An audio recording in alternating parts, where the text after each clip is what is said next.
All right, let's get started. Thank you all for being here. And we purposely put these lectures in this enormous theater to give people a sense of breathing room around it for obvious reasons. So we appreciate you being here, and certainly a welcome on behalf of all of us at Union Station. And I usually forget to do this, but as Rachel sneaks out the back door to go back up to our sound booth, I have to thank Rachel and Margaret, who's also up there, from our staff, because this is extra duty for them. They've already worked a full day and actually a full year with this exhibition here. So if we could thank them.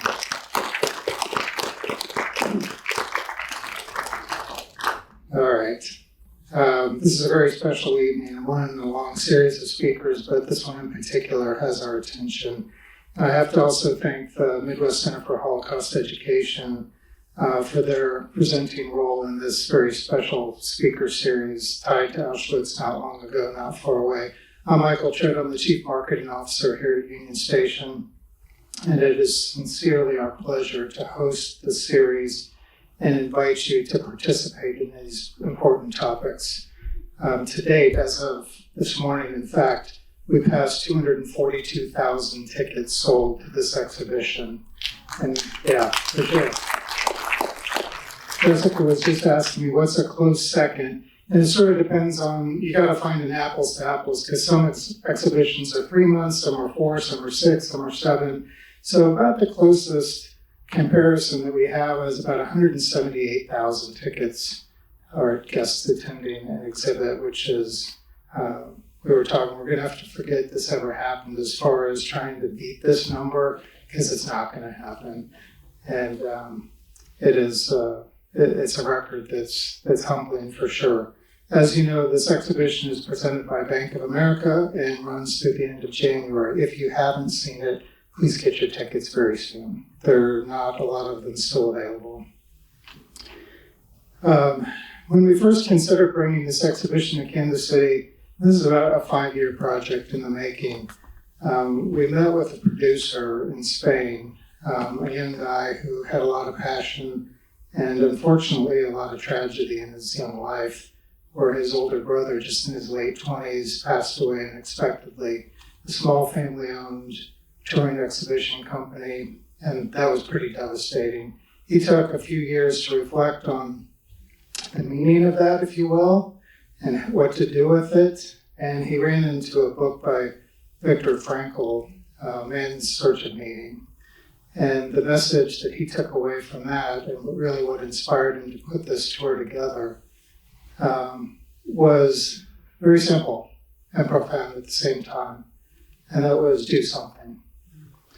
When you run into an opportunity, do something about it. When you find a piece of education that inspires and moves you, do something with that. And so indeed, he did something. And if you've been to the exhibition, you've seen that something. And if you haven't, you need to. All of us need to. So at the end of this evening, again, we hope you will feel compelled to do something with the content you're about to encounter. Finally, our deep appreciation, once again, to our partners at the Midwest Center for Holocaust Education.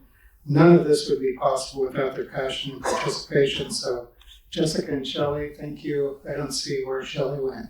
There's Shelley up there and Jessica right here. I'm going to introduce what a tremendous partner and what a rich set of information and passion they bring. And I think we just said next year we're going to breathe. That's right. That's all that's on our agenda is just breathe after this. So please help me welcome Jessica Rockhold. She is the Midwest Center for Holocaust Education Executive Director, who will also introduce our featured speaker for this evening. Jessica?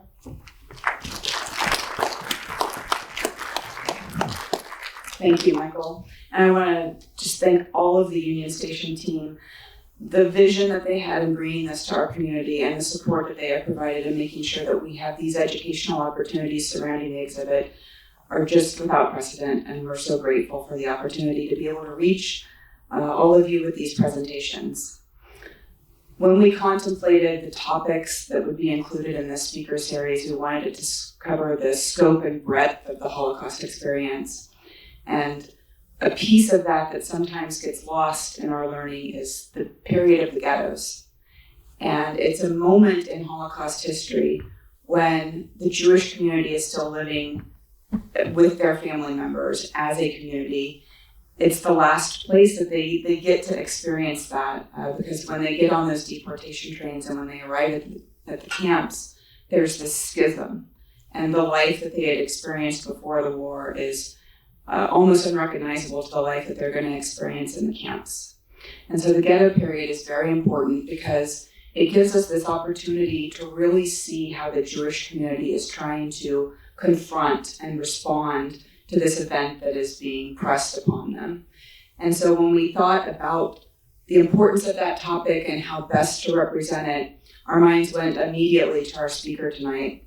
Dr. Samuel Kassow is the Charles Northam Professor of History at Trinity University, and he is the author of Who Will Write Our History? Emanuel Ringelblum, the Warsaw Ghetto, and the Uranium Showers Archive. And it is that book that is the foundation for the documentary that I hope many of you will have seen a few years ago when we showed it in Kansas City, Who Will Write Our History? In this book and in this documentary, we see how the ghetto of Warsaw is experienced by the Jewish community there. We see how that community tried to respond in a variety of ways to the system that was happening against them. I have to say just personally that in reading that book and watching that documentary that I discovered a new document that has become absolutely foundational in my own teaching of the Holocaust. So I thank you for that, Dr. Kassow, for bringing that to my work. So it's just a profound pleasure to be able to introduce Dr. Kassow and let you experience his wisdom on this subject tonight.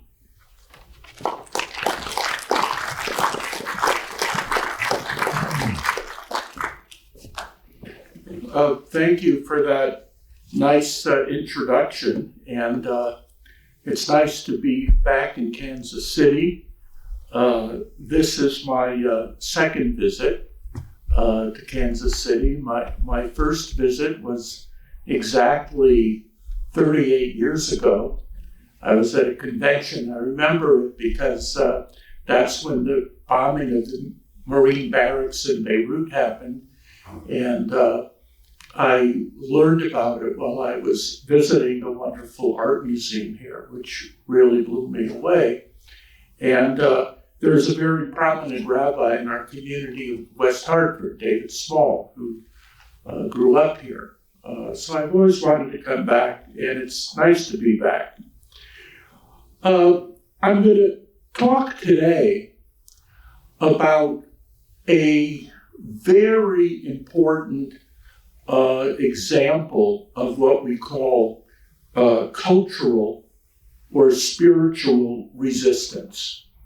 And I'm talking about one of the many underground archives that were organized in the ghettos of Eastern Europe, the so-called Uranium Showers Archive, organized by the great historian Dr. Emanuel Ringelblum, who was murdered by the Germans along with his wife and son and 34 other Jews on March 10th, 1944.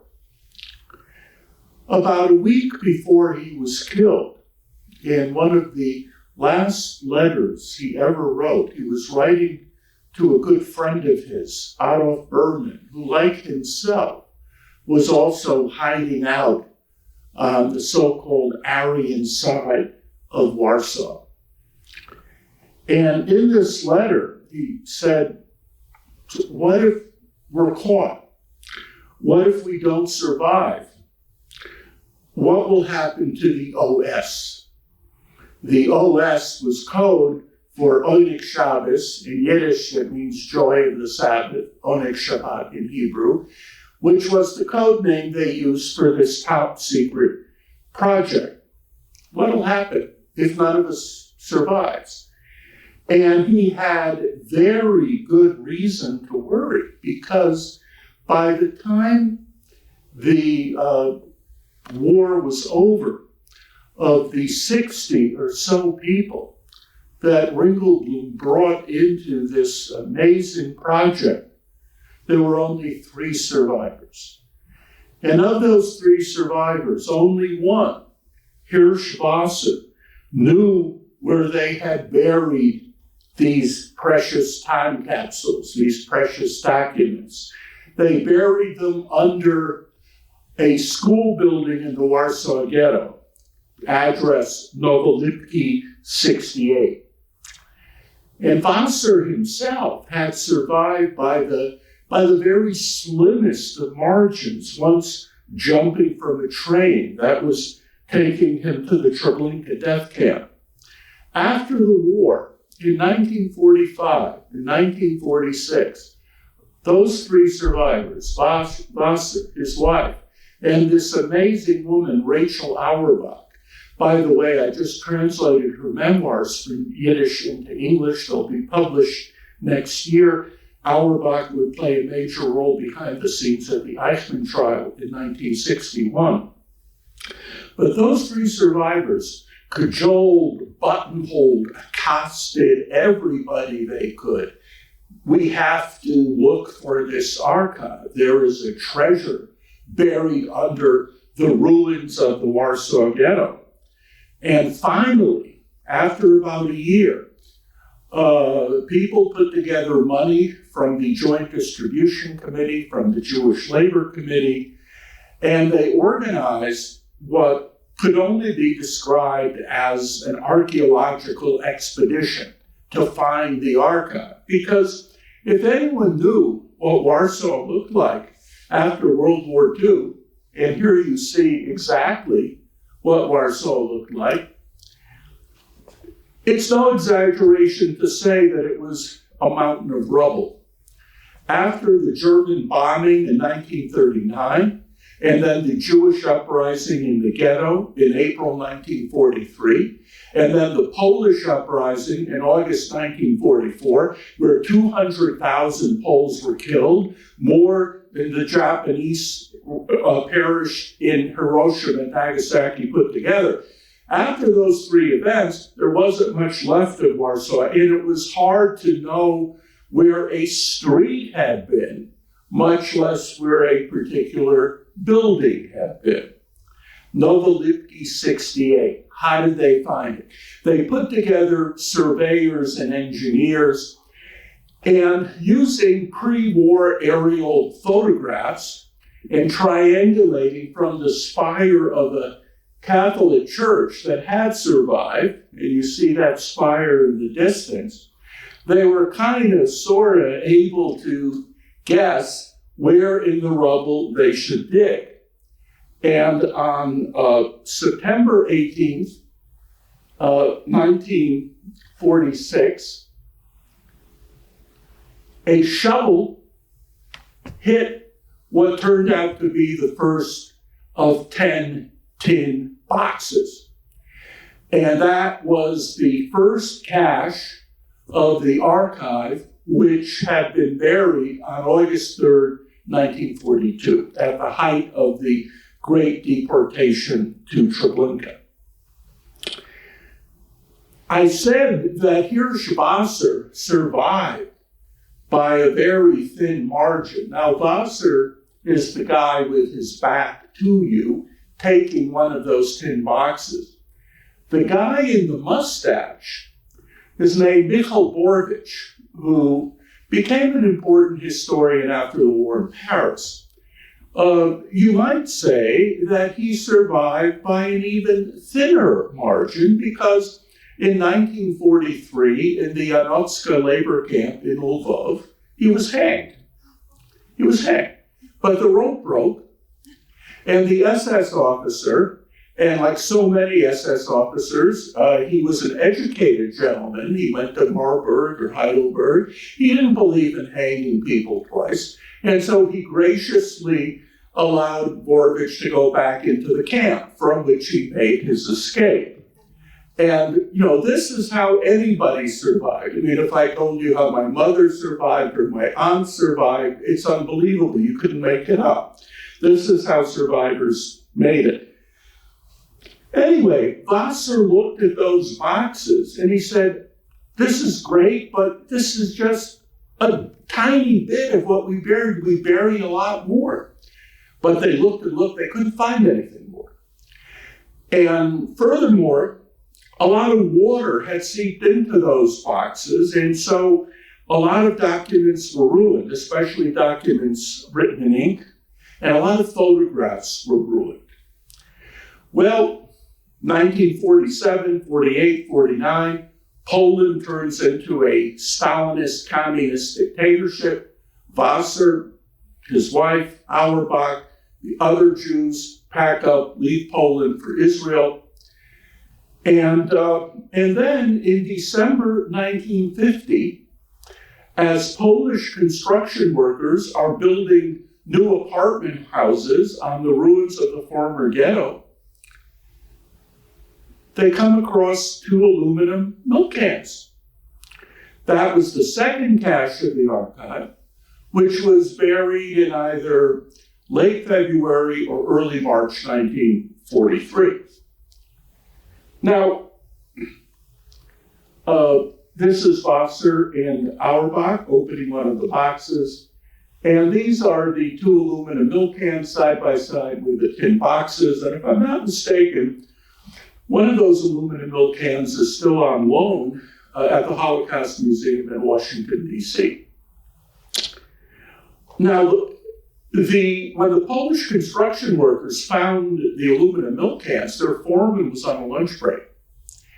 And after the war, all over Belarus and Ukraine and Poland, right after the liberation, there was something like the Klondike Gold Rush, because everybody knew, quote unquote, that Jews were, quote unquote, loaded with money, they were rich, they had diamonds, and in all the places where Jews were murdered, people were digging.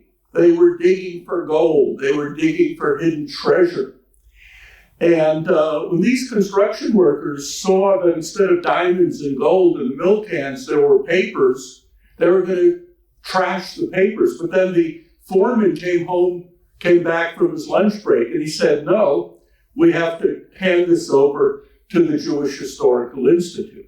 And that's how the diary of Emanuel Ringelblum survived. That's how a lot of priceless treasures survived, because the foreman came back from his lunch break in time.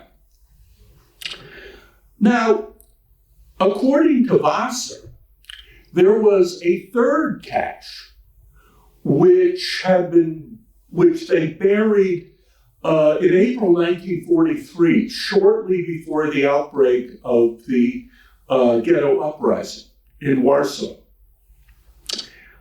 They couldn't find anything of that cache. They buried it on Świętojarskie 34, the site of the brushmaker shop, which was the scene of very heavy fighting in the Ghetto uprising. And over the years, that site turned into the location of the Chinese embassy in Warsaw.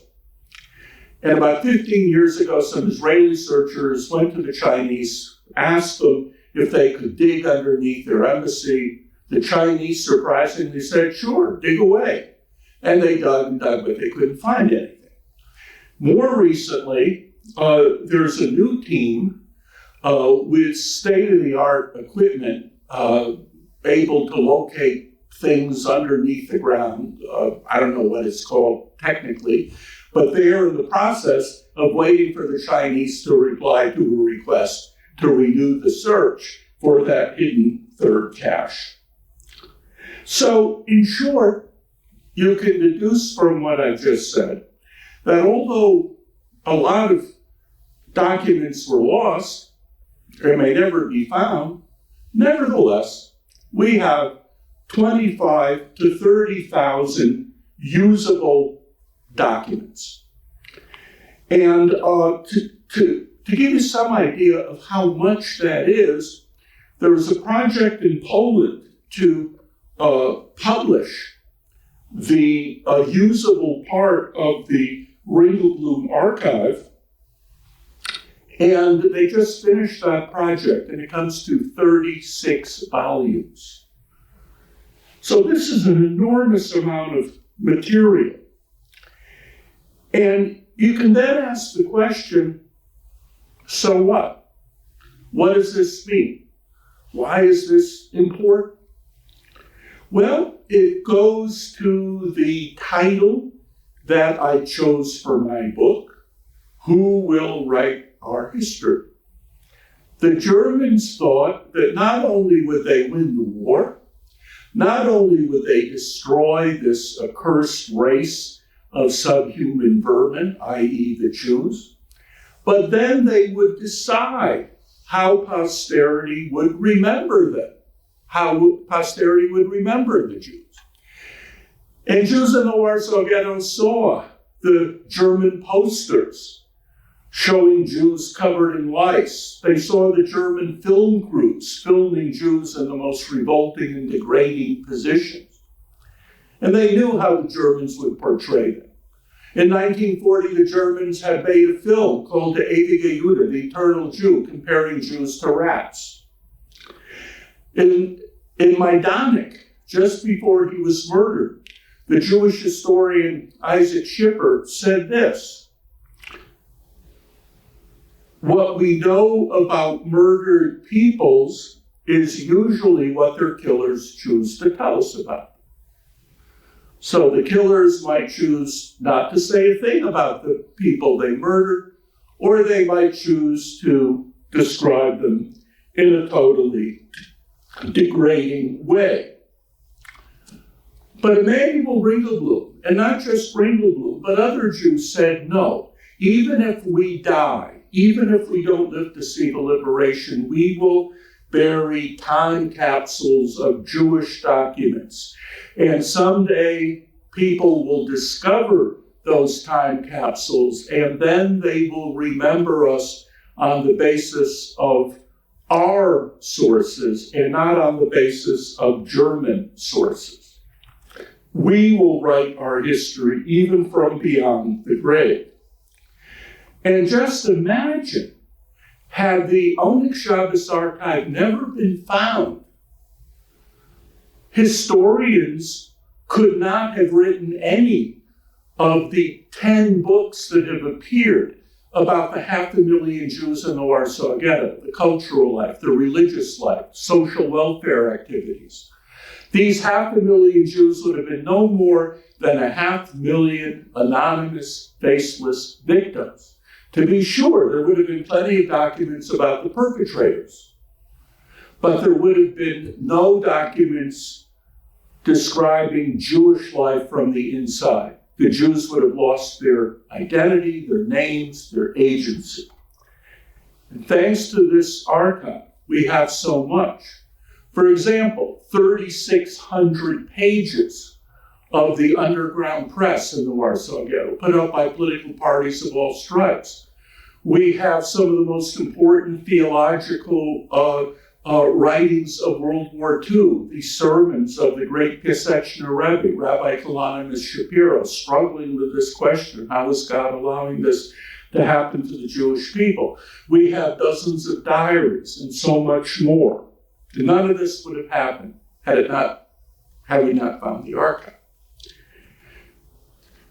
Now, to write was an act of optimism, because to write and to then bury what you wrote was to assume that the Germans were going to lose the war. Otherwise, why bother?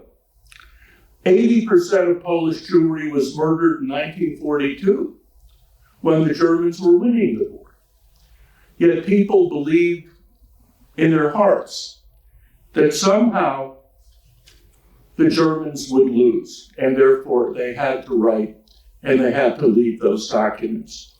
And Jews wrote everywhere. They resisted, therefore, not just with guns, and guns were very, very hard to come by, but they resisted with paper and pen. The great Jewish historian Shimon Dubnov, who was being led to his execution in Riga in 1941, was said to have cried out just before he was shot, "Jeden verschreibt," Jews write everything down. In 1946, in the ruins of crematorium number 3 at Auschwitz, and we see this in the Auschwitz exhibit, a member of the Sonderkommando, Gradowski, he had stuffed glass bottles full of writings describing his conversations with Jews in the undressing room, describing his conversations with other members of the Sonderkommando, describing the mental anguish and torture that he suffered. He perished in the uprising of the Sonderkommando in October 1944, but his writings survived, and some of them are quoted in this Auschwitz exhibit. In a death cell in Krakow's Montepello prison, a young Jewish woman, Justyna Dranger, wrote a journal on toilet paper, which was given to another prisoner. That survived and was published by the University of Massachusetts Press. In the Vilna Ghetto, a librarian, Herman Crook, wrote an amazing diary, the last entry to which was written only 4 hours before he was murdered. And this was published by Yale University Press. And I can go on and on. And there were organized archives, not just in the Warsaw Ghetto, but in the Lodz Ghetto, the Vilna Ghetto, the Białystok Ghetto. But the Onyx Shabbos archive was the most elaborate of all of them. And it was different from the others in many important ways. First of all, it was a collective. As I said, there are about 60 people that Ringelblum brought in. Rabbis like Shimon Huberband, communists like Yehuda Feld, socialists and Zionists, men and women, the young and old, people from different backgrounds, but all united by a sense of common mission. The archive had an executive committee which met every Saturday afternoon to chart strategy and to decide on recruiting new members. It had a staff of interviewers. Now, these interviewers performed a vital task. The Germans had dumped more than 150,000 refugees into the Warsaw Ghetto from other towns. These refugees were living in horrible conditions in former synagogues, in former warehouses, in former stores. They were covered in lice. The sanitation facilities were practically non-existent. And there was a pandemic of typhus, which was raging in the ghetto. And these interviewers went into these refugee centers to get vital information about what was happening in other parts of Poland. They knew that they would, in all likelihood, get infected by typhus, where the death rate was about 40 to 60%. And it's as if at the beginning of our pandemic, before vaccines, you would volunteer to go into a room full of people infected with COVID. And you did it because you felt that you had a mission to do so. And this is what they did. And then there was a physical, there was the so-called technical staff of the archive that consisted of a school teacher, Israel Lichtenstein, whose wife was a very gifted artist, Gela Sexton, and 2 teenagers. And only they, those 3, plus Ringelblum, plus the 2 secretaries of the archive, Vassar and Eliyahu Gutkovsky. So only 6 people in all knew at any one time where the documents happened to be. So as the documents flowed in, they were hidden by Israel Lichtenstein, and only a very tiny group knew where they were. That minimized the risk of the project being compromised if anybody was caught by the Gestapo. One reason why the Onyx Shabbos archive was so effective was because it was embedded in a much wider organization in the Warsaw Ghetto called the Hallel, or the self-help. The Hallel ran a large network of schools, soup kitchens, refugee centers, daycare centers for kids. And of course, it had only a fraction of the resources that it needed. But because it was getting a good deal of its funding from an American organization, the Joint Distribution Committee, and because Germany and the United States were not at war until Pearl Harbor, until December 1941, the Germans had a cautious attitude towards the Hallel. They let it exist, and as a result, this provided perfect cover for the archive, because not only did it provide money for the archive's activities, all its members were employees of the Hallel, but it also provided a wonderful excuse for seeking out information, for interviewing people, for finding out what was going on, not just in Warsaw, but in different parts of occupied Poland. The Uranium Showers was also unique, different from the other archives, in the sheer ambition of its agenda. The first agenda item, their first task, which began as soon as the archive was organized in November 1940, was to simply collect stuff. Candy wrappers, tram tickets, the menus of the fancy restaurants in the ghetto, where that tiny percentage of Jews with money, policemen, smugglers, people running illegal businesses, had wads of cash that they could only spend on very sumptuous meals. Those menus, Ringelblum believed, would be an important document for the future. And then in 1941, the archive decided that they would undertake a huge, comprehensive, ambitious study of all of Jewish society under the Nazi occupation. Now remember, this was before they knew about the final solution. They were still thinking that most Jews would survive the war. And indeed, the Germans didn't decide to kill all the Jews until sometime late in 1941. They planned this study to include 80 different subtopics: women, children, religious life, corruption, and so on and so forth. Polish-Jewish relations, German-Jewish relations. And each topic had a leader to kind of develop the bullet points and design the questionnaires. So some members of the archives were team leaders of 4 or 5 different topics.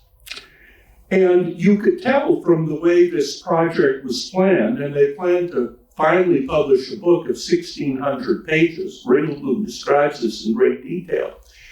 That Ringelblum and the leadership of the Uranium Showers before the war had all been active in a very important organization based in Vilna called the YIBO, Y-I-B-O, which is now based in New York City.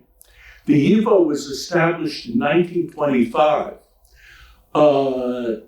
to study the daily life of an embattled minority, the Jews of Poland, to do so in their own language, the Yiddish language, to bring together scholars and ordinary people working together in a common effort. And the idea being that if the people is spat upon and told that they're inferior and told that they're nothing, then perhaps one way that that people can fight back is to really learn more about its own past, about its own culture. Knowledge can be strength, knowledge can be a source of pride. It's interesting, by the way, that the director of the YIBO, Max Weinreich, spent a year at Yale in 1932 on a Rockefeller Fellowship, and he decided to go down to the South and spend time in African American colleges, because he saw similarities between the situation of African Americans in America, especially in the South, and the way Jews in Poland were being treated by many Poles. And he wanted to know how African American leaders gave their young people a sense of pride and a sense of dignity. And he took those lessons back with him to Poland. And so the YIBO developed all these projects of interviews, of surveys, gathering knowledge. And this is what the Uranium Showers tried to do in the Warsaw Ghetto in 1941 as kind of a aid to helping the Jews recover from the war when the war was finally over. Again, they didn't know at that point what was in store for them.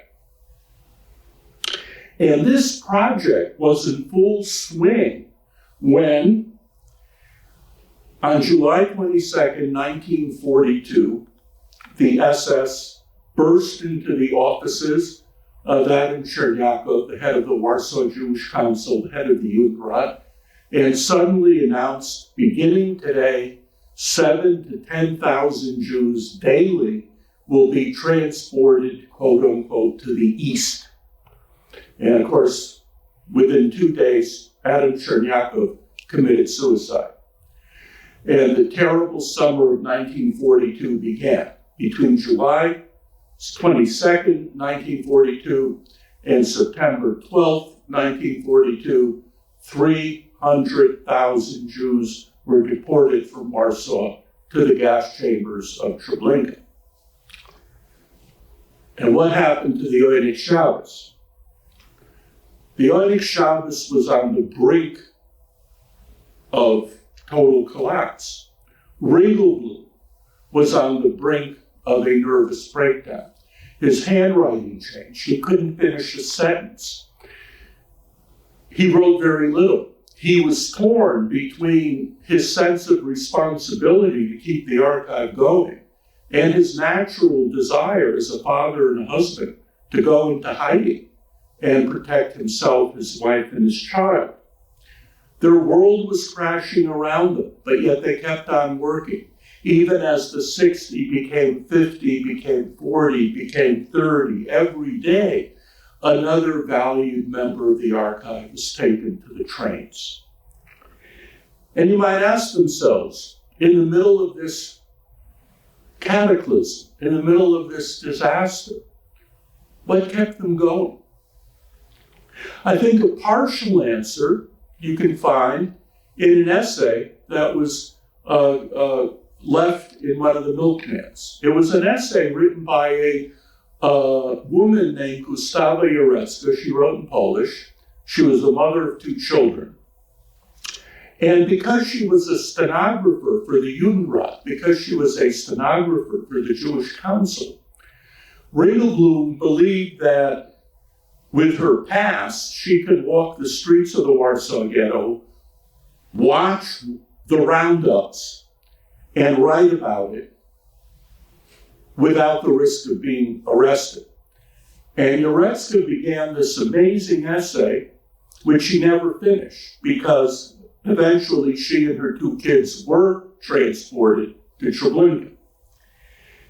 But in the part of the essay that she wrote, she asked the following question: how can you blame us Jews, for having believed, for having been taught that the story of humanity, the history of humanity, is a story of moral progress, that we go from being savages and barbarians to decent people? That's what we've been taught, that ultimately decency will prevail.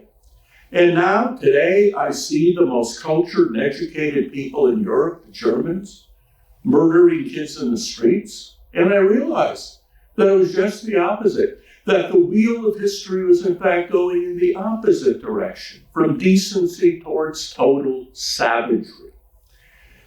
And if that is the case, and now I'm quoting her directly, then I hope that my writings will be like, quote unquote, a stone under history's wheel. A stone under history's wheel. What does she mean by that? She hoped that someday people would read what she wrote and they would say to themselves, oh my God, how could we have allowed this to happen? Let's make sure that such a disaster never happens again. And in other words, what she writes stops the wheel of history from going in the direction of barbarism and encourages people to do what they can to make the world a better place.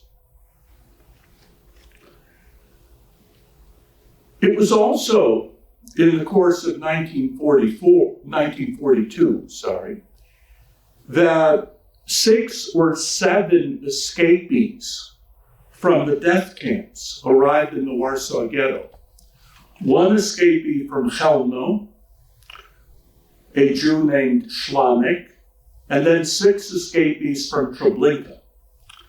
The Uranium Showers took them in hand, debriefed them, and deposited detailed descriptions of the death camps in the archive. One interview alone, the interview that Rachel Auerbach conducted with an escapee from Treblinka, Avram Shapitsky, ran to more than 100 typed pages. On the basis of these interviews from the death camps, even as the death camps were in full swing, and on the basis of reports coming in from other parts of Poland, and using the channels of the Polish underground, the Uranium Showers was able to send 4 detailed reports to the Polish government in exile in London in the course of 1942. All those reports reached London, and they were then relayed to the British government and the American government. Those reports were so detailed that the November 1942 report included a map of Treblinka, a description of what the gas chambers looked like inside. The tiles were orange, even as Treblinka was killing 10,000 people a day.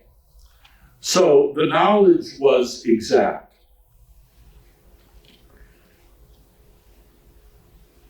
Emanuel Ringelblum, as a historian, had a basic mantra: write it down now. As he wrote in Yiddish, you have to write everything down immediately. Don't wait till tomorrow. Don't wait till next week. Don't say, I'll write when I have time. Never say, I'm not going to write about this because it's not important. You don't know what's important and what's not important. What's happening in this war means that you might not be alive tomorrow, or you will be so traumatized by what happens to you today that you'll be a different person tomorrow. The historians need real-time documents written now, and everything is important. He instinctively understood in 1942 the critical difference between real-time testimony from the ghettos that were still real Jewish communities, that were not yet destroyed, that were still bound with thousands of links to the pre-war past. He understood the difference between that real-time testimony from the ghettos and post-war testimony that might be given in the future by survivors.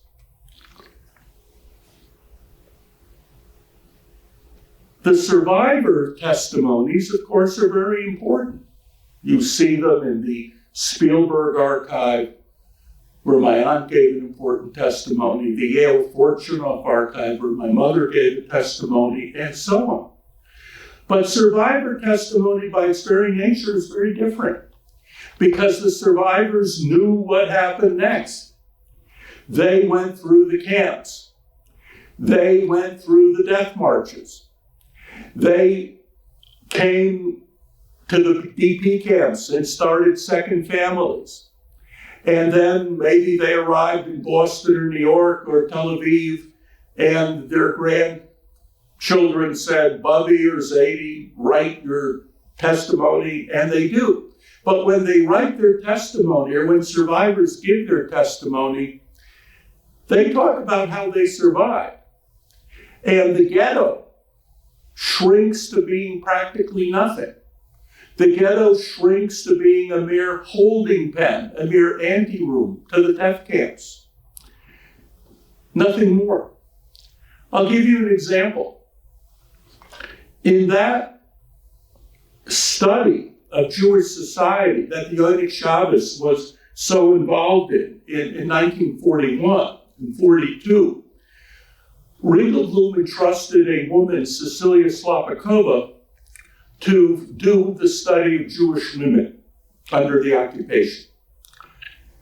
And Slopakova was very diligent, very dedicated, and she worked like a beaver. She interviewed a whole range of women, ranging from PhDs and doctors to a woman who kept a brothel, to women who sold vegetables in the streets. And by May 1942, she'd even written a lengthy introduction to what would have been a very comprehensive study of many hundreds of pages. And she concluded, the war has shown that women are psychologically much more resilient than men.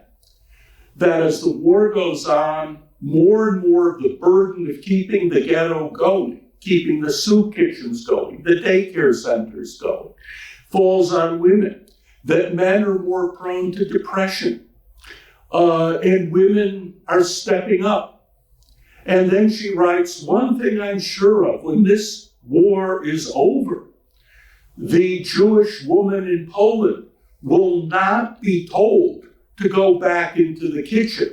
She will demand a place at the table, an equal role with men in the running of the community. Now let's assume that Cecilia Slopakova was not murdered in Treblinka with her 5-year-old daughter, as was the case. Let's assume that she survived. And she comes to a DP camp, and she has a new family, and she's writing her experiences. Would she have even remembered that in 1942 she was waxing lyrical about the wonderful perspectives for Jewish women after the war? She would have totally forgotten about it. She would have totally forgotten about the ghetto. It would have been the camps and how she stayed alive. But thanks to Ringelblum, we have the real-time testimony of different voices of Polish Jewry in that last hour before the end.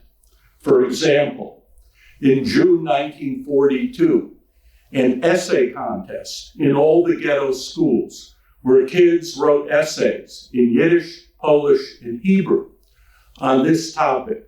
What do I want to do when the war is over? Most of those kids had no more than 2 months to live. As I said, there were the amazing sermons of the Pesachner Rebbe. Many books have now been written about those sermons. There is the matter-of-fact notation of a Mrs. Kaplan, who's head of her house committee, one of the 1,200 house committees in the Warsaw Ghetto, by the way.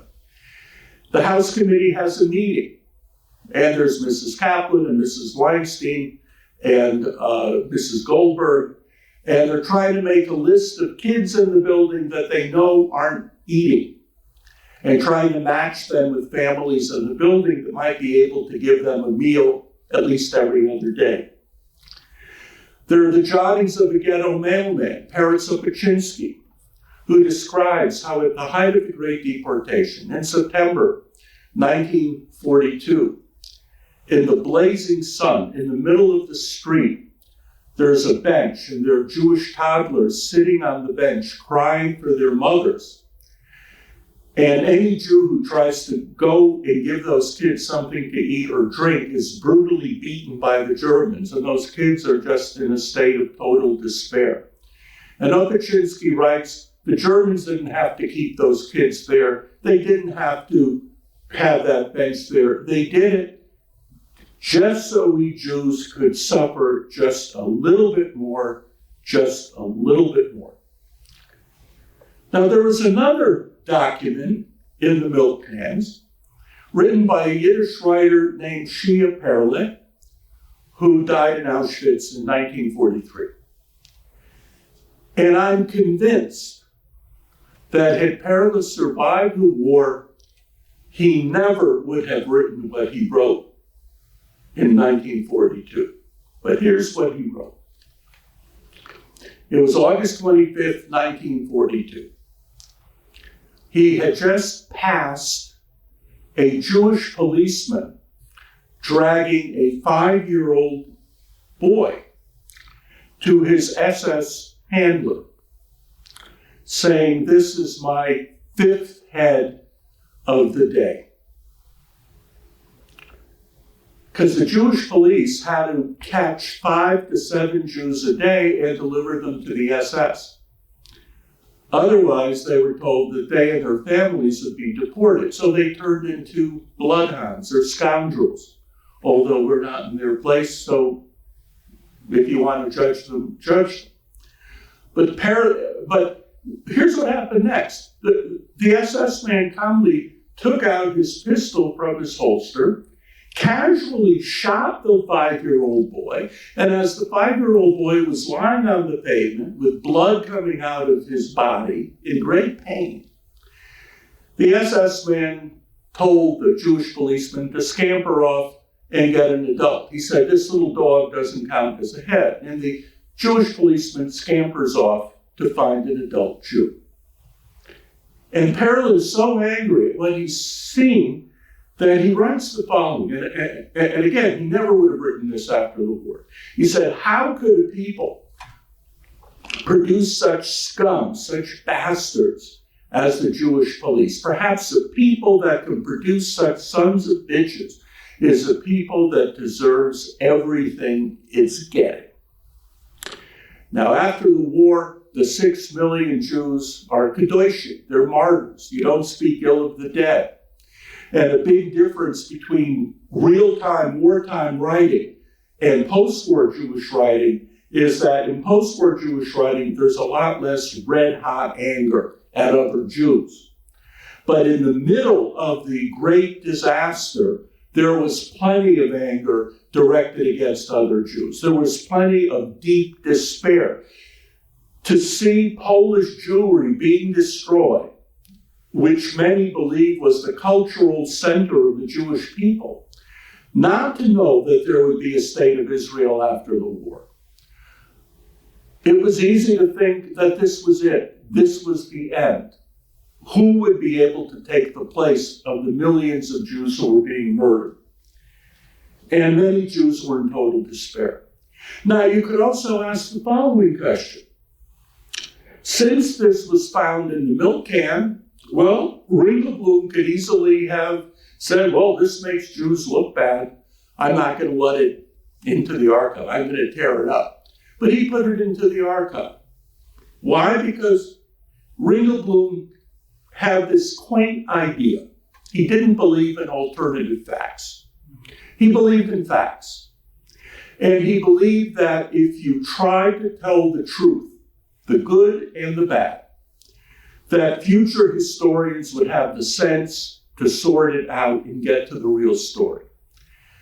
And there were people who told Ringelblum, the Jews of today are corrupt, they're inferior to the Jews of old. The Jews of old in the Middle Ages had their religion, and when the Crusaders went to kill them, they died knowing that God was on their side. But today's Jew is stranded between a religion that he's abandoned and a quote-unquote progressive man humanity which refuses to accept him. The Jew is bereft he's caught between two shores and he flails.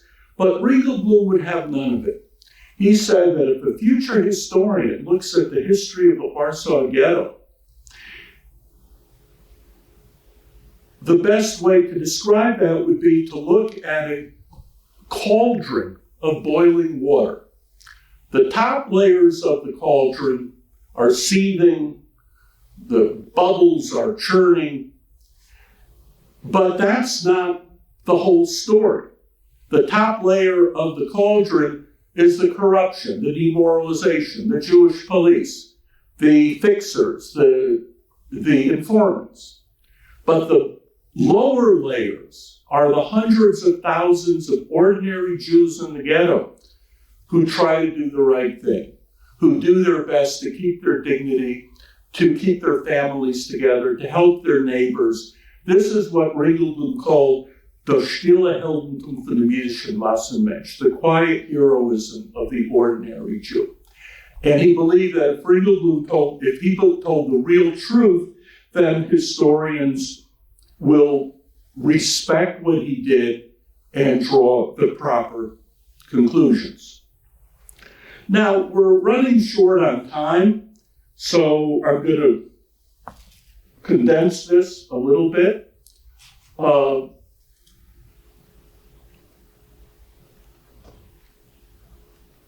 Okay. I just want to say a few things about who Emanuel Ringelblum was. He was born in 1900, and he grew up in interwar Poland at a time when Jews were really second-class citizens. And he wore three hats. The first hat was radical politics. Ringelblum belonged to a political party, the Left Labor Zionists, that was extremely Marxist and also very supportive of the Soviet Union, but also very supportive of Zionism. And it's a complicated ideology, and if I had 3 hours, I could explain it. But to cut to the chase, this party could never hope to have power, but that wasn't why he was in it. He was in it because it gave him hope. It gave him ideals. Of all the Zionist parties, this was the party that was devoted to Yiddish as well as Hebrew, because Yiddish was the language of the Jewish working class. And it gave Ringelblum a deep attachment to Yiddish culture. And the party was like a family. You met your wife there. And it was there that Ringelblum met his wife, Judita. They had a little son, Yuri. Yuri was the apple of his parents' eye. Yuri was born in 1931. To make ends meet, he was a part-time teacher in a fancy, posh high school for middle-class Jewish girls, where the language of instruction was Polish. And I tracked down one of his students many years ago, one of his former students, and she said, you know, we girls, we like to make fun of Dr. Ringelblum. You know, he would run into class about 4 minutes late from something else, and he was sweaty and a bit disheveled. And if we had an exam that day, one of us would volunteer to raise her hand and ask the question. Well, Dr. Ringelblum, yes? You haven't said much about your son lately. How's he doing? And Ringelblum would pull out his wallet and talk about his son, and the minutes would tick by, and they'd say, yeah, I guess we can't have an exam today. We'll have the exam the next class. So that was one hat that he wore. The second hat that he wore was as a community organizer. And he began to work full-time for the Joint Distribution Committee, and especially running microcredit societies in little towns to help Jews whose stores had been demolished in an anti-Semitic riot, or to help them with small loans. And this gave Ringelblum a real conviction that that kind of help, not giving somebody fish, but teaching them how to fish, that kind of help which preserves their dignity, is a vital national resource, and he took that with him into the Warsaw Ghetto. And the third hat that he wore was as a historian. He did all these things at once. In 1926, he got his PhD from Warsaw University, and even though he could only work an hour or two a day in the archives, he managed to write 4 books by the time the war broke out. He was only 39. And in interwar Poland, historians were like soldiers. They were fighters. Polish historians were saying Jews were aliens. They were outsiders who had milked the country dry. And Ringelblum and other Jewish historians had to say, no, we belong here as much as you do. We worked for the country, we defended the country. But on the Jewish street, Ringelblum, who was a real Marxist, wanted to fight back against this assumption that Jewish history is a story of rich Jews and poor Jews holding hands, walking to the synagogue in a total kumbaya connection. He saw Jewish history as a story of class conflict and class struggle, and he was especially determined to bring in the forgotten characters of Jewish history, Jewish women, poor Jewish girls who were at the bottom of the social totem pole, apprentices, actors, beggars. And this is the kind of history that he wrote.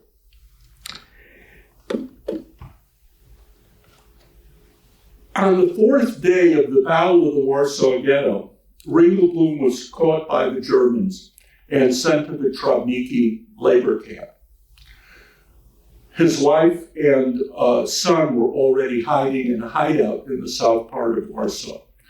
He made a daring escape from this camp in August 1943 and comes into the hideout where his wife and son are there and 34 other Jews. And it's being maintained by a Polish family who are being paid by an underground Jewish committee.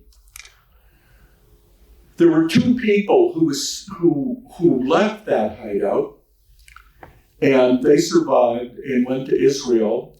And one woman became a librarian at the Weizmann Institute in Rehovot, and she wrote that life in that hideout was hell. 39 people before they left, living in total darkness, fear, fetid air, people literally stepping on each other's toes, constant arguments, fighting. And Ringelblum's in a corner writing away. He writes literally thousands of pages. He feels that he has a mission to write about the writers and the poets who were killed, about the young people who led the ghetto uprising. He had a chance to leave the hideout with his wife and son and go to Hungary, which at that point was safer. He wouldn't do it. Once a week, a courier, Wanda Rothenberg, would come and give him more paper and ink and take away what he wrote, which all survived. And I talked to her years ago. He wrote a masterpiece in that hideout, Polish-Jewish Relations in the Second World War. He had devoted his life to Poland. He loved Poland. He believed that ultimately Jews and Poles could live together. And now he saw 8 centuries of a shared life on the same land, ending in bitterness and anger. And he set himself to write the history of the relations between Jews and Poles during the war. And even though he was a victim, and even though he'd seen his people murdered, he was forcing himself to write not as a victim, but as an objective historian. And he felt the crushing burden of responsibility on his shoulders. And so he wrote, before he began the book, he writes an introduction, and this Marxist compares himself to a sofer. A sofer is somebody who writes a Torah scroll. And he says, when a sofer begins to write a scroll of Torah, he has to go to a mikveh, he has to go to a ritual bath and immerse himself to purify himself. And then he has to make sure that he doesn't make one mistake. If you make one mistake when you write a Sefer Torah, when you write a Torah scroll, the scroll is no longer kosher. And this is how I feel. I have to get this right. And he fought the stereotypes, this Jewish stereotype that all the Poles hated us and wanted nothing more than to see us killed, and the Polish stereotype that we did what we could for the Jews and we passed the moral test. And Ringelblum went out of his way to pay tribute to the Polish people, to their heroism, their bravery. He pointed out that helping Jews in occupied Poland was very dangerous. We know that 750 Poles were executed by the Germans for helping Jews. It was not an easy thing to do. And he also said that we have to remember that it was the Germans and not the Poles who began the Holocaust. And he also said that the Germans were so obsessed with killing every last Jew that if the war lasted much longer, even if more Poles were willing to help, the Jews would not survive. But then he went on to say, even if the Poles could not have averted the Holocaust, their attitude, the attitude of many Poles, was horrible. The Polish underground failed in its responsibility to give its Jewish citizens a sense that they were looked at, that they were part of the community. And ordinary Poles looked at the catastrophe of the Jews with indifference and even with satisfaction. And then he just quoted a story that he just heard, that past week, the Germans were chasing a fleeing Polish resistance fighter through the streets of Warsaw. And all they had to do was yell into the crowd, "Catch the Jew." And passerby were ready to volunteer to catch this fleeing resistance fighter. And he concluded that ultimately Poland failed the moral test. As I said at the beginning of this talk, on March 7, 1944, the Germans discovered the bunker. There was a Pole who informed on the Polish family that was maintaining it. And the Germans took all the Jews and 2 Poles to the Pabiak prison. A Jewish journalist who was a prisoner in that prison and who survived the war said that when they heard that Ringelblum was in the cell awaiting execution, they concocted some kind of a plot to get him out, to get him into another cell, to buy off the guards. And Hirschau goes into Ringelblum's cell, and Ringelblum is badly beaten.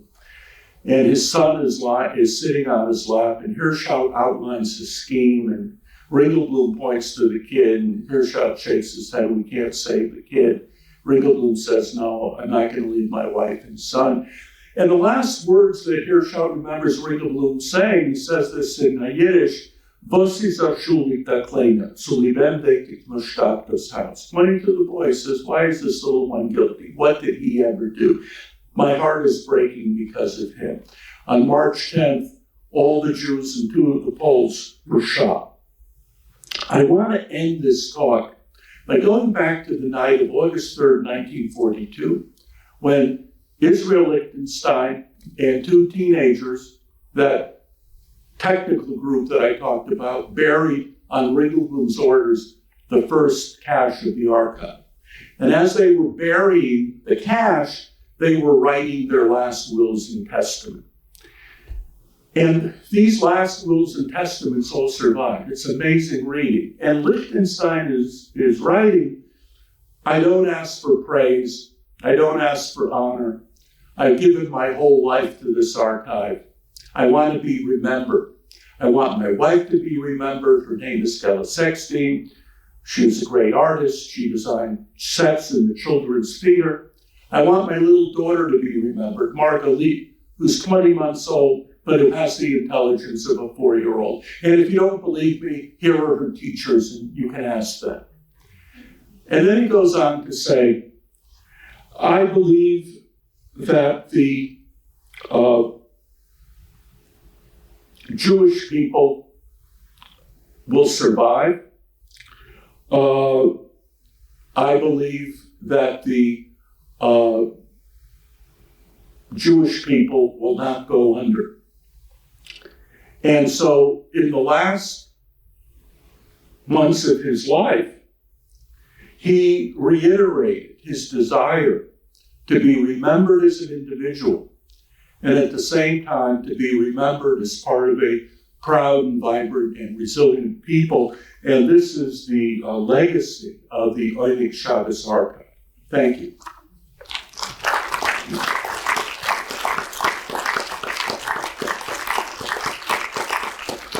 Thank you, Dr. Kassoff. If anyone has any questions in the audience, we can bring a microphone to you. Just raise your hand and we'll get you the microphone. Here we have one.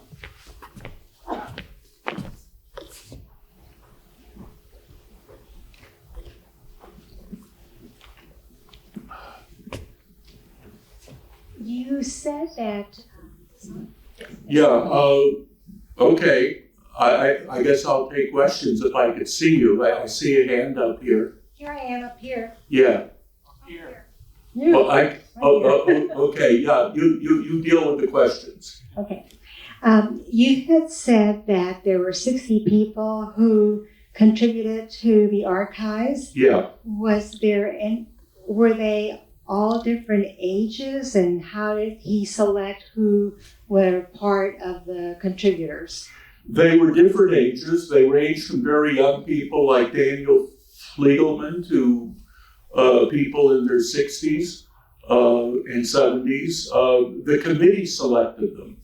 A basis for selection was the ability to keep a secret. So some very well-known people were not asked to be in the archive because they talk too much.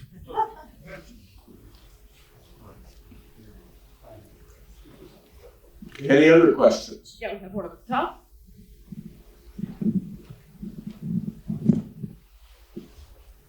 Is the current legislation by the Polish government, which makes it illegal to blame them for the Holocaust, does this documentation force that issue? Force what issue? I'm not sure what the question is. Well, let's say the documentation which shows the complicity of the Polish people during the war, that these documents then are something that the current legislation makes illegal in Poland. Well, okay. There are a lot of issues here. The archive itself has a lot of documents which show Poles in a very favorable light, especially before the beginning of the killing. In 40 and 41, there's a lot of documents which show how Poles were sympathetic, helped Jews.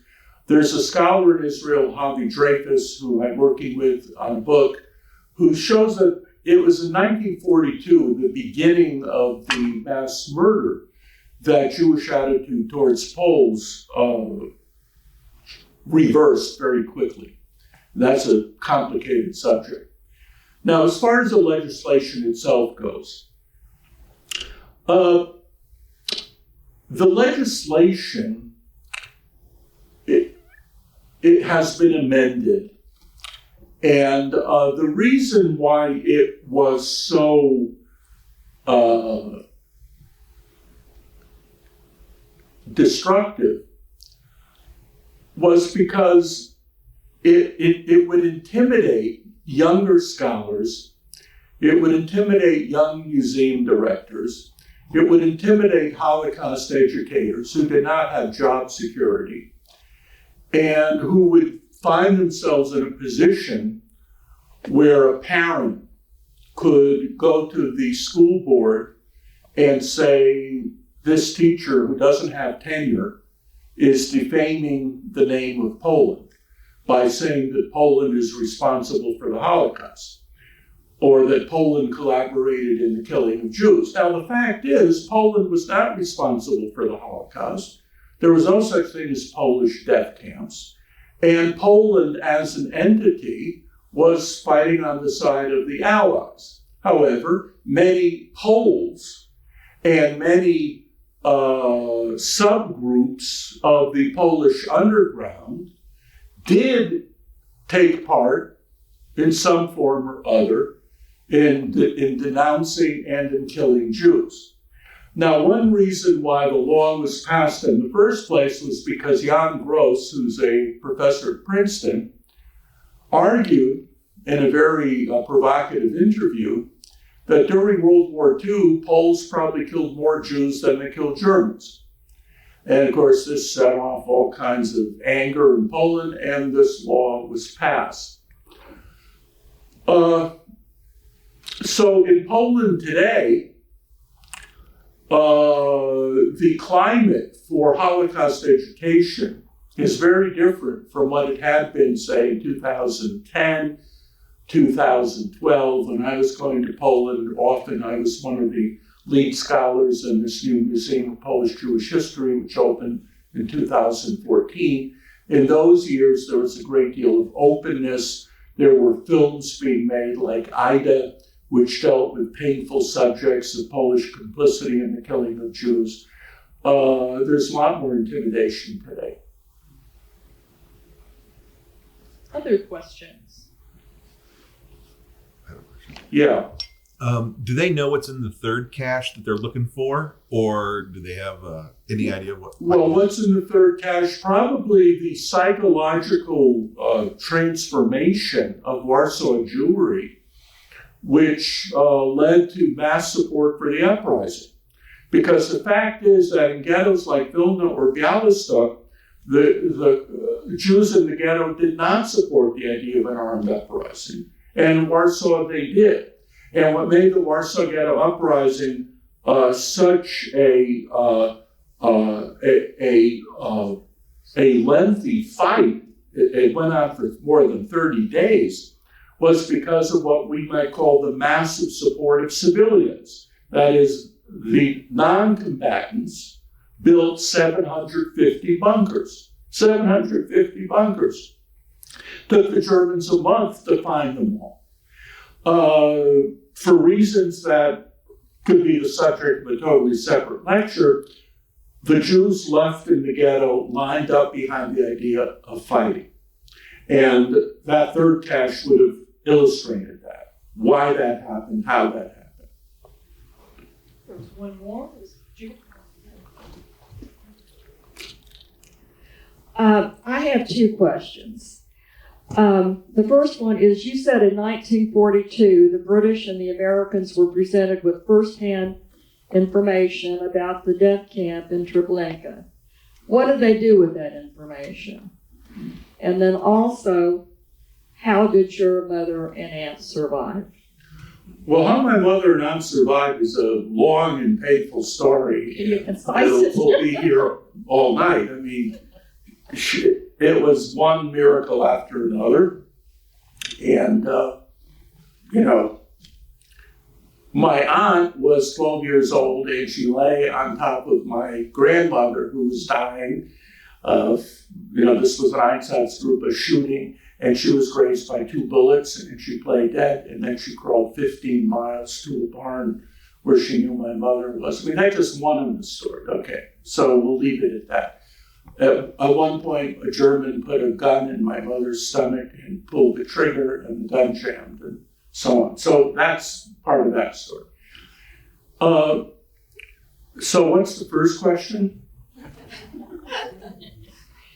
You said the British and the Americans were presented with information about Treblinka in 1942. Well, in December, Rabbi Stephen Wise, who was one of the most prominent leaders of American Jewry, heard in August 1942 from Riegner, who was a representative of the World Jewish Congress based in Switzerland, that a German businessman, now we know who his name was, Schulte, had told Riegner that there was an organized state program to murder European Jewry.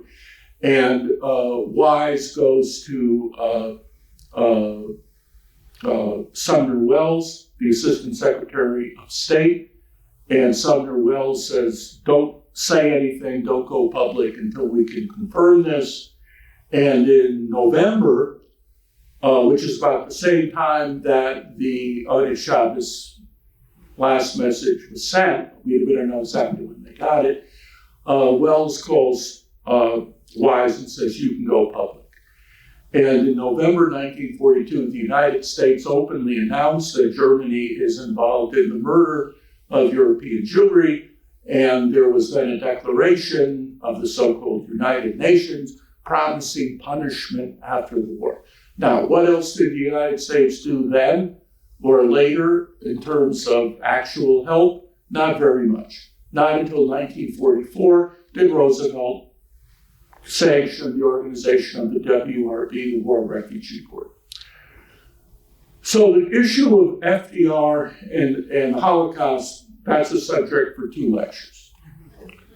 But before we start to blast Roosevelt, let's just remember that in November 1942, the United States was down to 1 carrier in the Pacific. We had almost lost the battle of Guadalcanal. The United States Army was untested and untried, and in fact, a few months later, in their first confrontation with the Germans, they suffered a humiliating defeat. We would not begin to win the U-boat war until May 1943. We would not be able to send our B-17s to bomb Germany at an acceptable rate of losses until March 1944, when the P-51s could escort them over German airspace. In 43, when we bombed Schweinfurt twice, each time 20% of the American planes were shot down, a loss rate of 40% in 2 missions. So in other words, let's not think that the United States was so militarily omnipotent that it could have just snapped its fingers and done what it wanted to do in 1942. The other thing to remember, by some perverse twist of logic, the more the Germans were defeated and the more the Germans were being bombed, the more intent they were on murdering every last Jew. The bombing, the defeats, translated into ever more obsessive anti-Semitism. So by 1944, and Grudowski, this member of the Sonderkommando, is describing this in his writings as the Germans are losing their husbands and their sons, and as their cities are being bombed, they're told more and more that the Jews are responsible for all this, and those people that were killing in the gas chambers is our way of getting back at the enemy. So nothing the United States would have done would have deterred them. They were determined. Let me just say one last thing. February 1944, very late in the war. The Italians have switched sides. The Germans have occupied all areas, including the Aegean Islands, that have been formerly occupied by the Italians. There's an ancient Jewish community on the island of Rhodes, off the Turkish coast. It's remote. It's far from anywhere. The Germans send a ship across hundreds of miles of ocean in the Mediterranean to take those Jews from Rhodes, at great risk to the sailors, take them to Athens, where they're loaded on a train and sent to Auschwitz. Now, there are people who have all kinds of reasons for why the Germans killed the Jews, this reason, that reason, that reason. How do you explain the fact that in February 1944, they're devoting such effort to killing some Jews on a remote Aegean island? The obsession became ever more compelling for them.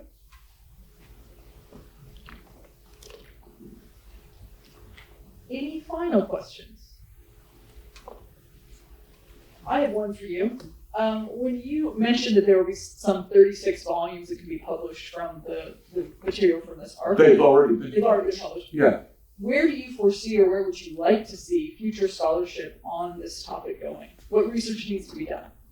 Well, there's a lot of scholarship that's now going on about the internal life of the ghettos. The ghettos as real communities, schooling, intellectual life, welfare activities. So the internal life of the Jews not as victims, but the Jews as still trying to maintain some kind of communal cohesiveness. Thank you. And thank you to everyone for joining us this evening. Let's give Dr. Castle another round of applause.